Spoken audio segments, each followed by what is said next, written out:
Obrigado ao Fabiano, ao professor Catani. E estamos abertos a debate, questões. Eu acho que a gente pode fazer um ciclo de 2, 3 questões e aí se faz a discussão.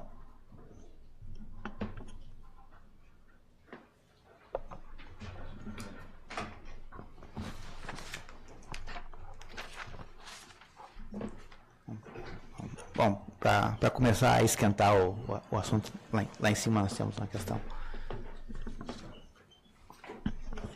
Pode se identificar para a gente responder. Professor Jurandir Malherbe da História. Eu achei que a gente...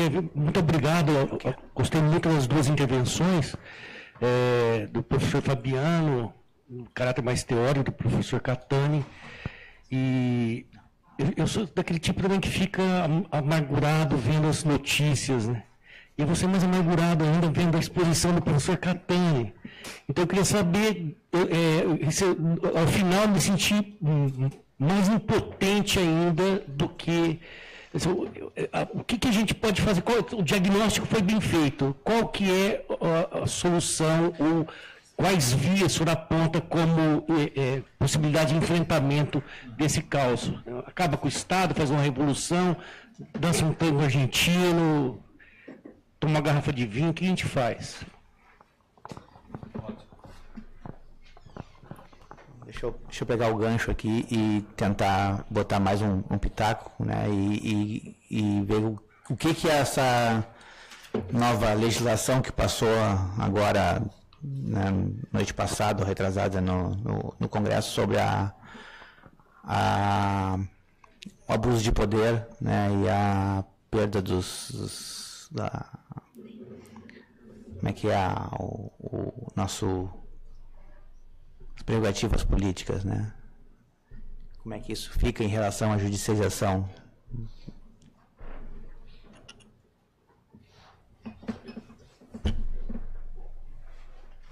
Vou comentar aqui sobre essa questão da lei de abuso de autoridade, porque, na verdade, já faz, em parte, né? Tá, acho que está aberto. Em parte já faz, já compõe esse efeito de reação, né, digamos assim, do sistema representativo, né, do Congresso em relação às medidas que estão sendo tomadas aí no âmbito dessas operações contra a corrupção. Porque, na verdade, tem quase uma coisa um pouco trágica. Quer dizer, de um lado, tem realmente um sistema de clientelismo aí que é também exacerbado por esse lado, né, quanto ao envolvimento das empreiteiras, né, esse envolvimento das empreiteiras no financiamento de campanhas, que é o núcleo problemático. Isso é uma problemática que se expande para as prefeituras, etc., né, todo esse financiamento empresarial do sistema político.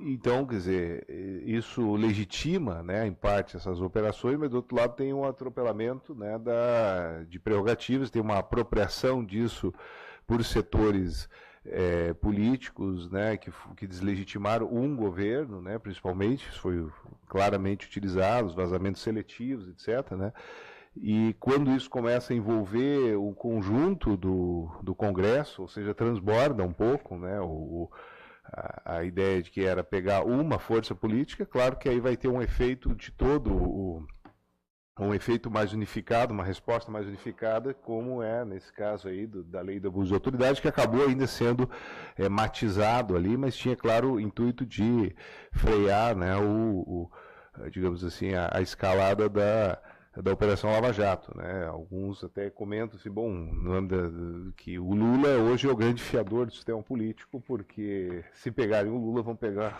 também os outros, né? E aí vai sobrar, a gente já sabe quem, algum fascista aí de plantão para se apresentar em 2018. Então, quer dizer, isso é algo que está no bojo aí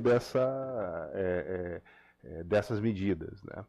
E o que é essa questão das prerrogativas? Pode fazer, por exemplo, uma comparação que aconteceu lá na Operação Mãos Limpas, na Itália, que é, bom, uma emergência, né, de juízes, junto com a imprensa, de escandalização e de uma hiperexposição, né, na mídia, e que, claro, que aí transcende completamente o que seria o papel desses agentes enquanto indivíduos que deveriam preservar os acusados, né, preservar os direitos dos acusados, etc. Né.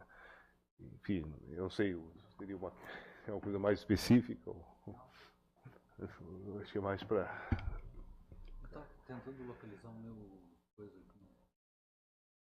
Eu tirei, mas não excluí, não. Eu não sabia que você usou de novo. Não, ele está aqui, ó. Está embaixo. Que faz parte do... Tá aí, ó. É o...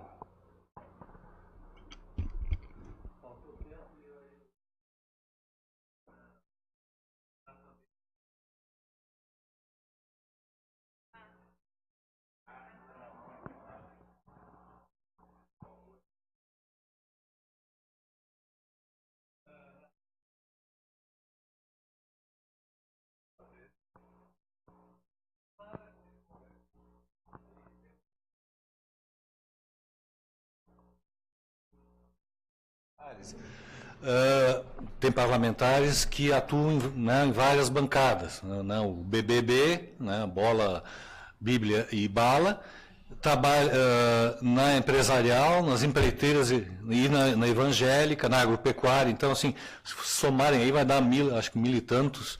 Né, mas, assim, é o congresso mais conservador da história brasileira, né, mais corporativo no sentido assim de defesa de interesses limitados.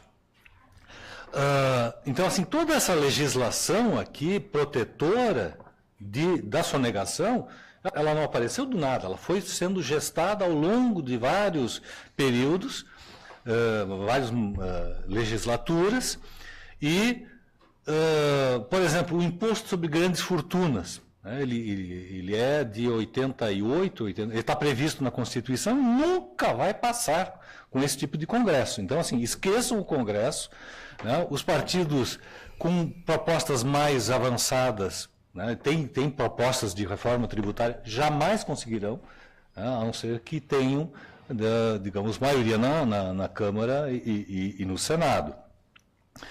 Então, assim, ok, eu acho que eu sou tradicional, eu acho que ainda as instituições clássicas da democracia, né, elas têm importância, os partidos são fundamentais, mas nesse caso específico, ou pelo menos assim, especializado, eu acho que uma reorganização da sociedade civil é importante. Tu perguntas assim, o que fazer? Né? Eu usei essa expressão há uns 4 anos atrás, no lançamento de uma entidade, e eu posso repetir aqui. O ideal seria cortar algumas cabeças, né? Porque assim, tem empresário que é que nem cachorro que comeu ovelha, né? Não tem jeito, né? Mesmo com legislações mais específicas, eles vão tentar burlar, porque é constitutivo de uma prática empresarial de longos anos, né? Mesmo com visibilidade, vocês vejam o que está acontecendo na área do leite, né? Tem reincidência criminosa, né, um dos produtos que, assim, eu diria assim, quase sagrado. Quem é que toma leite? É criança e idosos. Né, e eles continuam fraudando, etc. Então, assim, seria fazer como na Revolução Francesa, cortar, né, de forma profilática algumas cabeças. Mas isso não cai muito bem hoje em dia, né? A democracia tem outros parâmetros. E tem uma fórmula mágica que mudaria bastante a coisa. Simplesmente fazer com que eles paguem impostos. Como todo mundo paga. Nós pagamos, compulsoriamente. Né? A gente não consegue escapar. O pequeno não consegue. Por que eles não pagam? E aí eu me permito fazer a propaganda do Instituto Justiça Fiscal, que lançou esse livro, né? Que é uma ONG criada aqui em Porto Alegre, que trabalha exatamente na conscientização da população sobre a importância do imposto. Quer dizer, o imposto, as pessoas pagam, ele tem que ser bem administrado, né? Mas Anteriormente, ele tem que ser pago com justiça, né? A contribuição conforme a capacidade contributiva.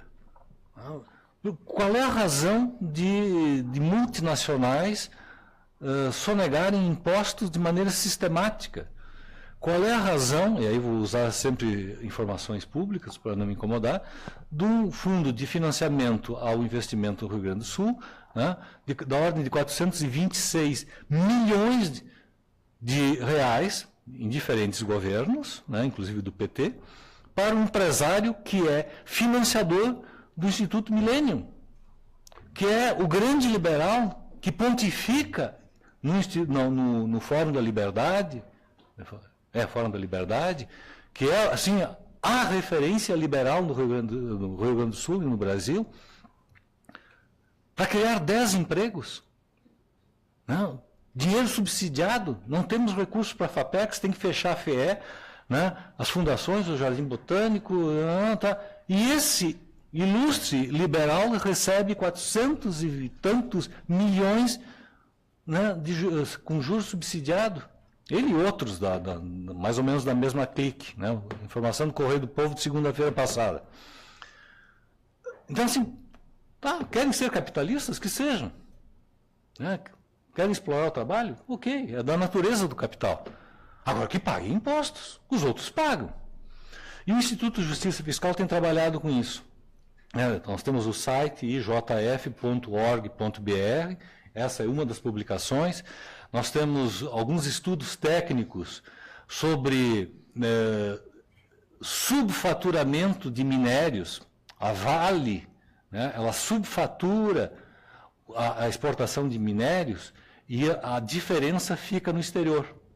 Tá? Vende por, digamos, não sei quantos dólares a tonelada, quando o preço do mercado é 120. É da ordem de 20%. Né? E a Vale exporta bilhões, calcula em 20% de bilhões. Lava Jato é brincadeira. Né? Se os bancos pagassem impostos, como deveriam, né, nós teríamos assim, o orçamento resolvido.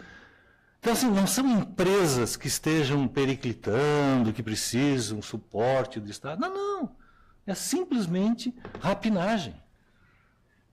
E insisto na coisa dos valores. É uma coisa assim estratosférica. Quando a gente, né, tu disseste que fica triste, né, eu fico indignado, sabe? Assim, é uma coisa. Quanto mais eu pesquiso sobre isso, não é possível. É muito dinheiro. É muito, dá para fazer, duplicar as estradas, triplicar o número de escolas, pagar piso decente para professores. Né? E, quer dizer, dinheiro tem. Essas empresas, esses indivíduos, são multimilionários. Né? Essa empresa, Gerdau, né? Empresa gaúcha? Não, empresa holandesa. Desde 2014, né, os proprietários, a fundação proprietária da Gerdau está em Amsterdã, não é no Rio Grande do Sul. Por quê? Porque lá não paga imposto. Aqui eles já não pagam muito. Mas na questão dos problemas sucessórios, né, o seu doutor Gerdau, né, uma hora dessas tem que repassar para os filhos. Vai passar aqui, vai pagar o imposto sobre transmissão de herança? Não, embora seja um dos mais baixos do mundo, nem isso eles vão pagar. Então, eles transferem digamos, a sede administrativa, digamos, o registro, para Amsterdã, que é um paraíso fiscal. Então, assim, só fazê-los pagar impostos já é uma revolução.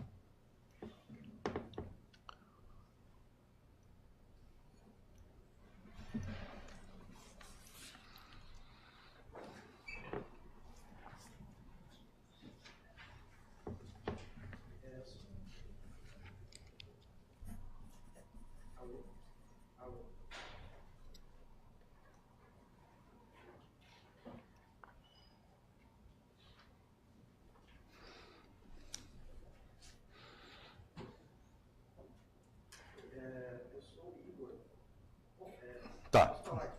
A gente ouve. Eu sou o Igor, eu trabalho no setor acadêmico da Fabico. Minha dúvida em relação...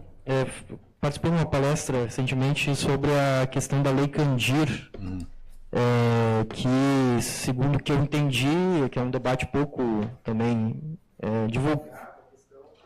E a isenção que foi dada ao ICMS, né, do setor primário, de vários estados do país, assim, e com o compromisso da contrapartida da União em relação a essa isenção de imposto. E há pouca... Fala-se pouco sobre isso, tem pouca informação. Reza uma lenda aí, uma estimativa de que o Estado do Rio Grande do Sul teria 43 bilhões de reais para receber da União em relação à Lei Candir, que seria uma possibilidade de combater a tão chamada crise, né? E além disso tudo que está se falando, a questão da sonegação, das isenções fiscais. E outra parte da pergunta é em relação às isenções,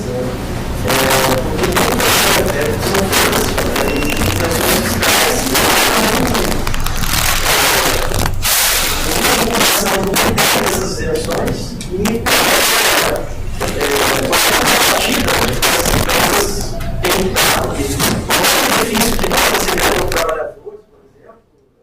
nós temos que dar uma contrapartida concreta, né?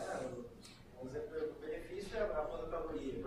Para receber a aposentadoria tem que contribuir tantos anos. Enfim, para receber uma isenção fiscal não há um compromisso de gerar tantos empregos, ou enfim, né? E também não há uma divulgação de quanto que é e para quais empresas que se dá isso, né? Quais são as formas assim, de garantir transparência disso? Né? Essa é uma pergunta que se faz. Então, a questão da lei Candir e a questão das isenções fiscais. Mais alguma pergunta relacionada a isso? Na parte tributária, fiscal, a justiça brasileira sempre se mostrou pró-capital. Acho que desde a fundação do Estado brasileiro é assim.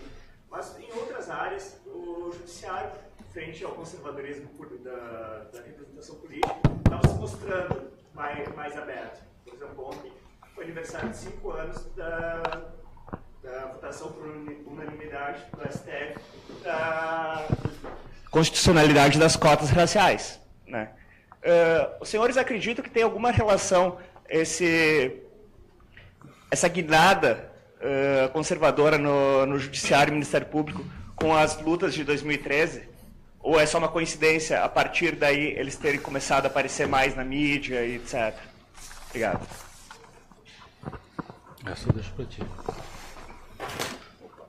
Bom, isso é uma questão complicada, quer dizer, em termos gerais pode colocar isso, a questão das cotas lá naquela versão do pessoal que analisa isso no caso americano, que é a delegação de assuntos problemáticos, ou de impasses, né, que gerariam aí no legislativo. Mas aí, pegar assim, no cenário da década de 90 e mesmo 2000, tem uma série de decisões do STF que são consideradas, né, progressistas, aí, no sentido de reconhecimento de direitos e tal, e de questões que estavam se arrastando lá na Câmara, né, que em função dos bloqueios, os vetos da bancada, principalmente das bancadas evangélicas, né, e tal, e que acabaram tendo uma decisão nesse sentido. Inclusive é muito difícil assim conseguir explicar o padrão decisório em termos ideológicos, né, de conservador, progressista do STF, né. Isso aí é algo que todos a gente na sociologia, na ciência política tenta buscar essa fórmula, mas há inclusive pessoas que analisam isso e mostram a indeterminação, em muitos casos, diferente, por exemplo, do caso da Suprema Corte Americana, tem o juiz republicano, o juiz democrata, o conservador, e que o cara vai votar sempre do mesmo jeito e o outro vai votar do outro nessas matérias, né? Então aí no STF realmente tem essa oscilação, né? E aí, claro, existe um efeito muito forte, eu acho que isso vem desde no caso aí da do caso do mensalão, por exemplo, que né, esteve no STF, que é o efeito de conjuntura. Né? Eu acho que é uma conjuntura que vai se modificando, que não tem necessariamente a ver com a alteração lá de ministros, né, na Corte, no STF, e que vai tender a deixar passar esse efeito aí dessas operações e mesmo digamos assim, as operações, vazamentos seletivos, né, tudo aquilo que levou à identificação ou carimbo, né, de corrupção no governo do Lula e do PT, né, quer dizer, o próprio aniquilamento, a tentativa de aniquilamento político simbólico dessa força política, né, que pode ser identificado aí a um viés conservador. Então, quer dizer, na verdade, são múltiplos fatores, né? Mesmo no Ministério Público Federal, vai ter aí uma série de contradições. Dentro da magistratura, tem lá a Associação dos Juízes para a Democracia, que é nitidamente à esquerda, né? Tu tem outros setores, mesmo no Ministério Público Federal, também isso. Agora, o que acontece muito mais é que se tem, houve um conjunto de operações, assim como já houve em outros momentos. Durante o governo Fernando Henrique também houve operações de combate à corrupção, mas havia muito mais contenção dentro do STF, mesmo nas cúpulas do Ministério Público Federal.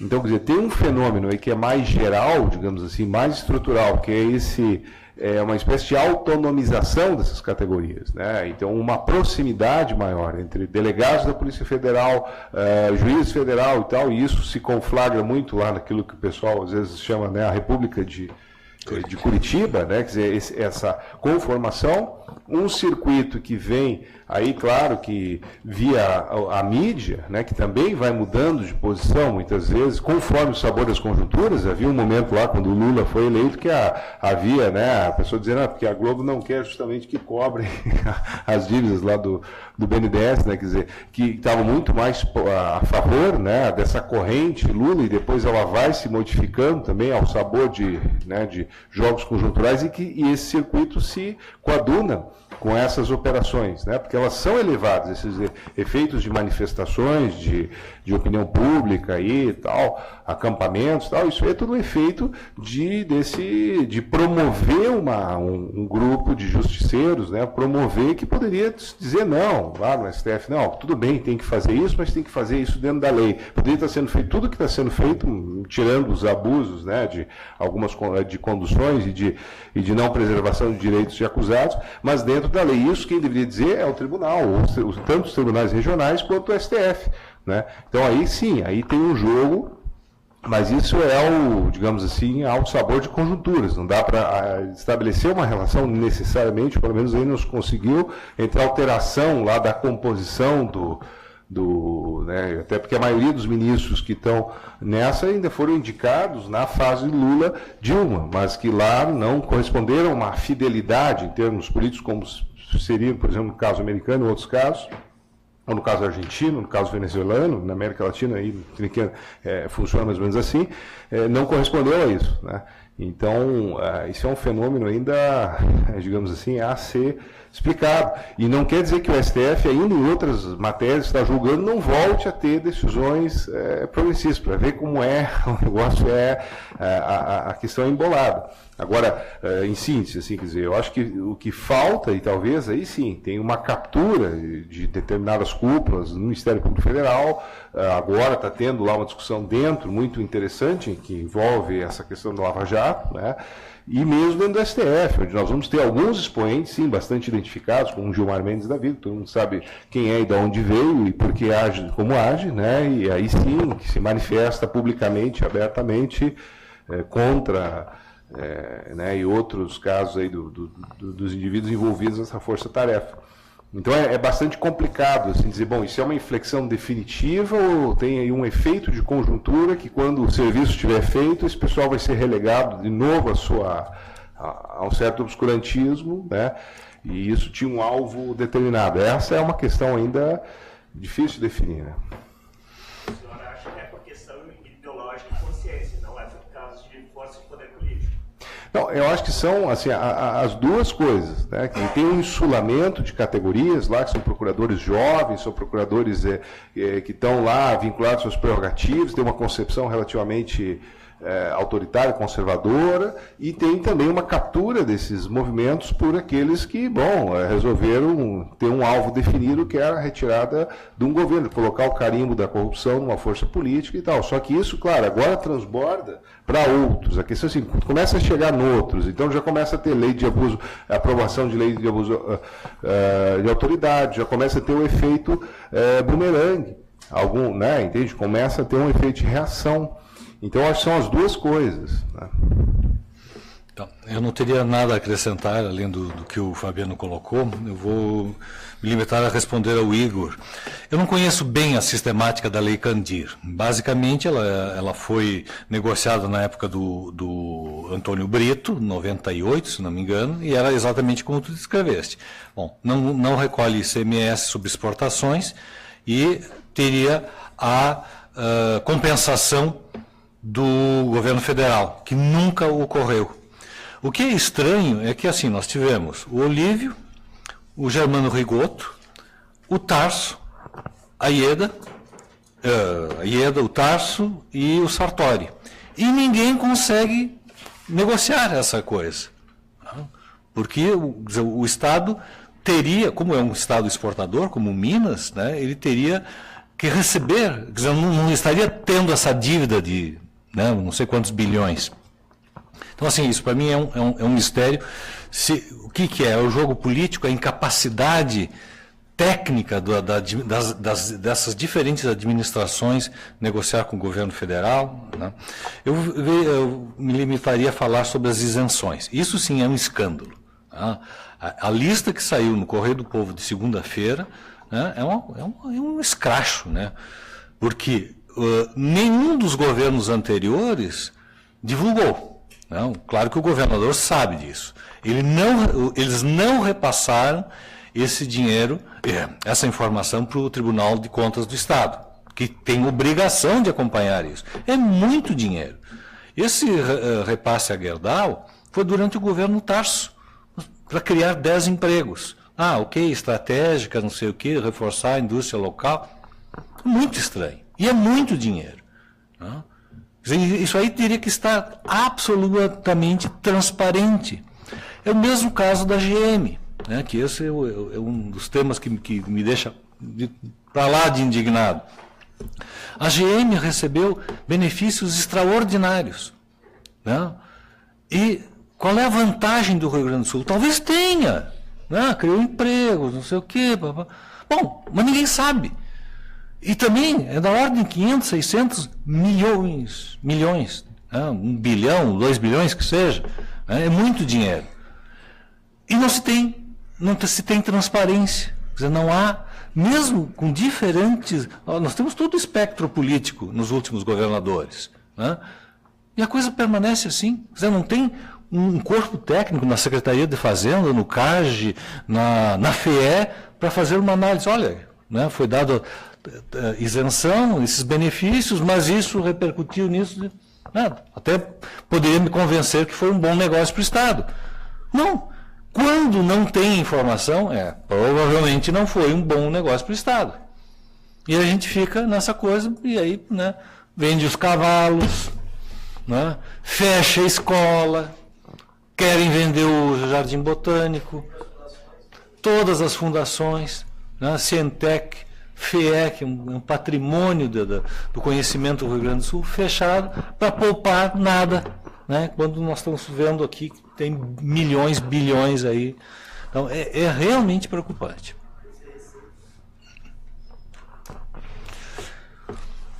Acho que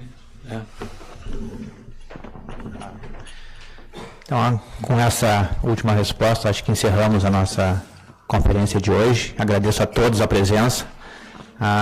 E agradeço a presença dos nossos 2 palestrantes e espero vê-los de novo na próxima edição dos nossos encontros. Ok? Muito obrigado. Uma boa tarde a todos.